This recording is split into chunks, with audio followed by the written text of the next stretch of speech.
अहम सर्व आत्मकं देवी निष्काम गगनपम स्वभम निर्मलम शांतम स एव अहम न संशय।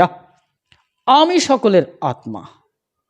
भगवान शिव शंकर बोलছে आमी सकलेर आत्मा, आमी निष्काम, आमी आकाश स्वरूप, आमी निर्मल स्वभाव एवं आमी निरंजन परब्रह्म, न संशय, सन्देह नहीं। তাহলে আর কোনো সন্দেহ থাকলো না, ভগবান শিবশঙ্কর নট অনলি দেবতা, শুধু দেবতা নয়, তিনি দেবতাও সৃষ্টি করেন এবং সমগ্র দেবতার ভেতরে দেবত্ব রূপে তিনি লুক্কায়িত।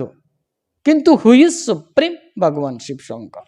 তন্ত্র, বৈষ্ণবীয় সিদ্ধান্ত, বৈদিক সিদ্ধান্ত বিভিন্ন স্থানে তাকে পরমেশ্বর শিবশঙ্কর এবং অনাদি তত্ত্ব বলে স্বীকার করা হয়েছে, যা জ্যোতির্লিঙ্গম